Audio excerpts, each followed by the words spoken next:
नमस्कार। Nation TV Bharat में आपका स्वागत है। मैं मनीषा। आइए बढ़ते हैं आज की ताज़ा खबरों की ओर। यूपी के बलिया में बेरिया विधानसभा क्षेत्र में बेरिया नगर पंचायत के चेयरमैन प्रतिनिधि शिव कुमार मंटन वर्मा के नेतृत्व में एक बड़ा जनसभा का आयोजन किया गया। लोकसभा 72 के भाजपा प्रत्याशी नीरज शेखर ने मीडिया के सवालों का जवाब देते हुए विपक्ष पर निशाना साधा। चुनावी घोषणा में विपक्ष के द्वारा राशन कार्ड धारकों को 10 किलो अनाज देने के सवाल पर नीरज शेखर ने कहा, तब उन्होंने नहीं सोचा कि देना चाहिए। उस समय घोटालों में सरकार फंसी हुई थी। जब सरकार आएगी तब देखा जाएगा। कहा कि घोषणा नहीं, धरातल पर कार्य करने से होगा। यूपी में केजरीवाल के आगमन और गठबंधन के बंद कमरे में वार्ता पर तंज कसते हुए कहा कि सब डरे हुए हैं, अभी तो ये बेल पर बाहर है, कहीं चुनाव के बाद जेल में ना चल जाए। वहीं शिव कुमार वर्मा उर्फ मंटन ने नीरज को आश्वस्त किया कि बेरिया की जनता आपको अपना पूर्ण समर्थन देगी। कटान की मात से झेलता है, कटान की मात से झेलता है। कटान की मात से किस तरह की पहल की जाएगी, क्योंकि आप भी कई बार उसकी आवाज उठा चुके हैं। पहल हो चुकी है, करीब करीब 80% काम हो चुका है।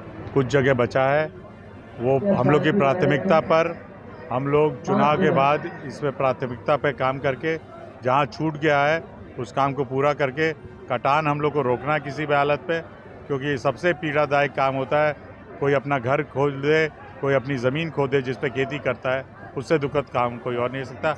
माननीय महाराज जी ने कहा है कि उस पे काम होगा और किसी को जिसका भी हानि होगी उसको मुआवजा दिया जाएगा। अच्छा जी, चुनावी अब रेवड़ी चल रहा है, जैसे घोषणा पर घोषणा, पक्ष विपक्ष दोनों घोषणा कर रहे हैं। अब कांग्रेस भी कल मल्लिकार्जुन खड़गे की संयुक्त प्रेस वार्ता हुई, जिसमें ये कहा गया कि 5 किलो राशन नहीं, अब मेरी सरकार बनी, कांग्रेस गठबंधन की सरकार बनी, 10 किलो राशन दिया जाएगा। बेरोजगारी की जहां तक बात है तो हर एक साल लाखों में युवाओं को रोजगार दिया जाएगा।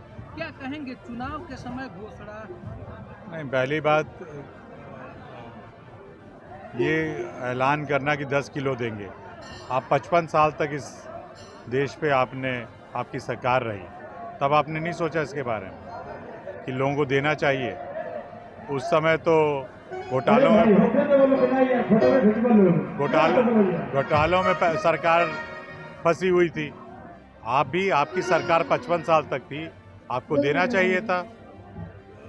वो उस समय तो उनको याद नहीं आया। जब हमारी सरकार दे रही है तो आप जब सत्ता में आएंगे तो अब देखा जाएगा। घोषणाएं करने से नहीं होता, धरातल पे काम करने से होता है। और मोदी जी इसीलिए उन पे सबको आश्वस्त है, लोग उनसे आश्वस्त हैं इसलिए क्योंकि उन्होंने जो कहा है वो करके दिखाया है। इसीलिए उनको 2 बार पूर्ण बहुमत की सरकार बनाने का मौका मिला और तीसरी बार भी उनको ये देश के लोग देने जा रहे हैं। लगातार जैसे ममता दीदी भी यहाँ यूपी में आ गई है, आज अरविंद केजरीवाल भी आ गया। अरविंद केजरीवाल का सीधे कहना है कि अब विपक्ष के सारे मुख्यमंत्री अगर मोदी जी की सरकार बनी तो जेल में होंगे, सचेत हो जाइए। क्या कहना चाहिए? कौन जेल में होंगे? विपक्ष के, जैसे विपक्ष के सभी। ये तो कानून, जो भी अगर कानून को तोड़ेगा तो जेल में जाएगा, अगर हम तोड़ेंगे तो हम भी जाएंगे। आप कानून के साथ किसी के पक्षपात थोड़ी करेगा। कानून जो है वो उस पर रहेगा। और जहाँ तक आ गए हैं उत्तर प्रदेश में लोग, मैंने तो कोई जनसभा उन लोगों की देखी हुई थी क्या? कोई जनसभा कहाँ हुई? आज लखनऊ में उन लोगों की वार्ता हुई, केजरीवाल। वार्ता क्या? किसकी वार्ता हुई? 2 कमरे में 2 लोग बैठ के वार्ता कर रहे हैं तो उससे पब्लिक को क्या मतलब है? कहीं कोई जनसभा हुई? चुनाव में तो जनसभा होती है। प्रधानमंत्री जी क्या कर रहे हैं? पूरे देश में घूमकर लोगों से करते हैं। वोट एक व्यक्ति को नहीं देना, पूरे सब लोगों को देना है, इस देश के सभी लोगों को देना है। तो 2 लोग बैठ के क्या बात करते हैं, उससे लोगों को क्या फर्क पड़ना है? आपका क्या लक्ष्य है? आप देश के लिए क्या करना चाहते हैं? आप सब लोग डरे हुए हैं कि अभी बेल में बाहर हैं, कहीं चुनाव के बाद जेल में ना चले जाए, यही है, और कोई बात नहीं है। इसलिए मैं अनुरोध कर रहा हूं सभी लोगों से, हम लोग देशवासियों से ही अनुरोध कर रहे हैं। सब जगह आपने देखा आज हमारे नेता मंटन जी ने इतना बड़ा जन सैलाब इकट्ठा हुआ, ये मोदी जी के कारण हुआ। मोदी जी का सबको समर्थन है। तो इसलिए मैं चाहता हूँ कि सब लोग मोदी जी को समर्थन करें और ऐसे व्यक्ति को चुने जो देश के लिए काम करता है। सर, एक सवाल, जिस तरह से आप अपने पिताजी के नाम से चंद्रशेखर यूनिवर्सिटी यहाँ आया, बलिया के युवाओं को सौगात मिला, आपकी विशेष पहल रही, उसमें आपका विशेष योगदान रहा, शायद उस समय दूसरे पार्टी में थे। अब क्या मेडिकल कॉलेज की कब सौगात मिलेगी? क्योंकि युवाओं का पहले सवाल है, क्योंकि युवाओं का लगातार सुनने में आता है कि मेडिकल कॉलेज की जमीन नहीं है, मेडिकल कॉलेज होगा, वो सब तय हो चुका है। आपको चुनाव के बाद सबसे पहला जो महत्वपूर्ण कदम हम लोग उठाने जा रहे हैं वो यही होगा कि माननीय महाराज जी को बुलाकर यहाँ मेडिकल कॉलेज का शिलान्यास कराया जाए। ज़मीन वाली समस्या सारी हल हो गई है, उस पर करीब करीब काम भी खत्म हो चुका है।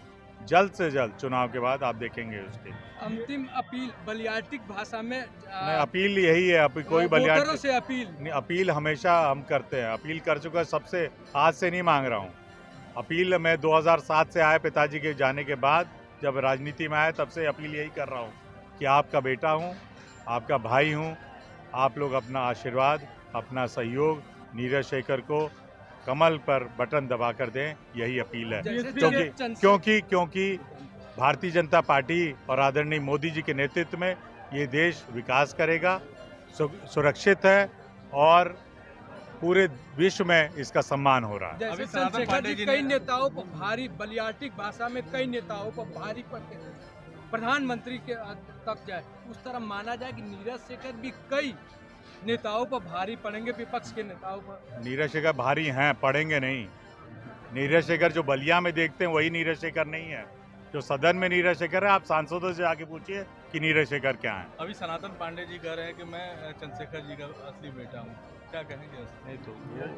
नहीं, वो तो अब कहने के लिए तो भाई कोई भी कह सकता है कि हमारे को मानते थे। मैं ये तो नहीं कह रहा हूँ, मैं तो उनका बेटा हूँ, ये तो सब लोग जानते हैं। मैं ये नहीं कह रहा हूँ मैं उनका राजनीतिक उत्तराधिकारी हूँ, वो तो लोगों ने बनाया है। यहाँ के लोगों ने मुझे, इतने 17 साल से सांसद हूँ, मैं तो बार बार ये कह रहा हूँ कि बलिया के लोगों का और गाजीपुर के लोगों का आशीर्वाद है। इसलिए बीएसपी के प्रत्याशी हैं नरेंद्र सिंह यादव, उनका कहना है कि इस बार प्रधानमंत्री का कोई दावेदार है तो मायावती सिंह। अब इस प्रश्न का मैं उत्तर मैं नहीं दे देता हूँ। देखिए, भारतीय जनता पार्टी का जन कार्यक्रम था, इसके मुख्य अतिथि माननीय नीरज शेखर जी थे। क्या रहा मन से, क्या जनता को संबोधित किया गया और किस चीज़ का यहाँ पे जनता को बताया गया कि क्या करना है, कैसे? देखिए, मन से भाषण के अर्थ में हम लोगों को भारतीय जनता पार्टी का समर्थन था, पहले से भी था, अभी भी है और आगे भी रहेगा। और जो केंद्र में और राज्य में भारतीय जनता पार्टी के शीर्ष नेतृत्व द्वारा कार्य कराया जा रहा है, आम जनमानस के तहत आम जनमानस के पास जो योजनाएं पहुंच रही हैं उसको सीधा धरातल पर दिखाई दे रहा है।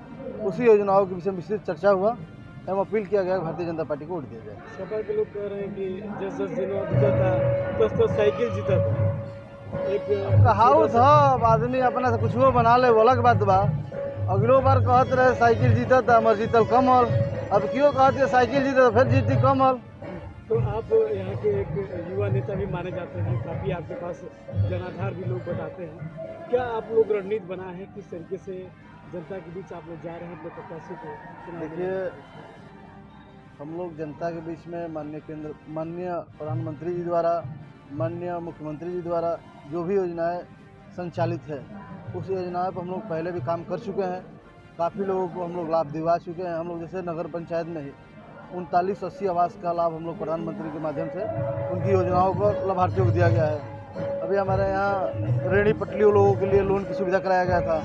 अभी नगर पंचायत में ही आयुष्मान कार्ड, सारी योजनाएं और किसान सम्मान निधि की योजनाएं भी दी गई हैं। सारी जितनी भी योजनाएं दिया गया है, सारे लाभार्थियों से मिलकर आग्रह किया जा रहा है, भाई जब आपके परिवार के बारे में, आपके रिश्तेदारों के बारे में, आपके हित के बारे में, आपके देश हित के बारे में अगर व्यक्ति कोई सोच रहा है तो वह प्रधानमंत्री जी हैं, तो उनको फिर दोबारा चुनाव जितवाना चाहिए। बीजेपी से करने के लिए आपका एक अहम यहाँ से रोल रहता है और इस बार भी रहेगा।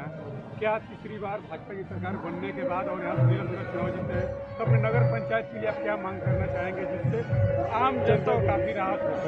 देखिए, हम किसी पर डिपेंडेंट नहीं हैं। हमारी नगर पंचायत किसी नेता के ऊपर डिपेंडेंट नहीं है। नगर पंचायत स्वतः अपने आप निर्भर है कि जो भी आवश्यकताएं हैं नगर पंचायत में, वो नगर पंचायत द्वारा लोकल फंड से ही हम लोग कार्य करा सकते हैं। फिर भी अगर हमारे सांसद तो चुनाव जीतेंगे ही और हमारी सरकार भी है, तो विकास की बाधा पहले भी नहीं बीच में आई थी, ना आगे भी आएगी। जनसंपर्क में आज कितनी संख्या आई थी? एक अंतिम सवाल, जिस तरह से आपने मंच में पर बोलते बोलते कहा था कि कुंडी टूट गई, जनता की वजह से कुंडी टूट गई, जनता परेशान थी, तो नगर पंचायत प्रतिनिधि के हैं, क्या आप मानते हैं कि वीआईपी कल्चर में जीने वाले सांसद कुंडी टूट जाएगी तो बर्दाश्त कर पाएंगे जनता के? क्योंकि आज तो रातों दिन दौड़ रहे हैं, जनसभा कर रहे हैं, क्या वो बर्दाश्त कर पाएंगे जनता? जरूर। देखिए पत्रकार महोदय, जब नेता जनता से जुड़ता है ना, तो अंदर की गहराइयों जुड़ता है, और जब नेता अपने कार्यकर्ताओं के लिए खड़ा रहता है, तभी जनता भी उसके लिए सहयोग में हमेशा तैयार रहती है। आप देखें, हम लोग का कार्यक्रम 6 बजे था, आपने देखा कि रात को 10 बजे तक एक भी पब्लिक हटी नहीं, और देखिए कि हज़ारों की संख्या हम लोग बैठे ही रह गए अपने नेता को सुनने के लिए। ऐसे नेताओं के लिए हमेशा जनता के लिए हमेशा नेताओं का दरवाज़ा खुला रहता है।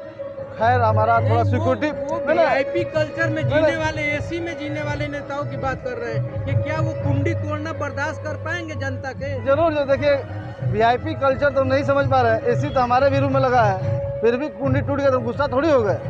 भाई, हमको जनता ने जिताया है, उसको अपने जब चाहे 24 घंटा चाहे अपने उपयोग में ले सकती है। अपने सांसद जी से कसम भी खिलवाई थी कि आप कुंडी तोड़ने का बर्दाश्त कर पाएंगे जनता को, क्या वो लगता है कि आपके? जरूर।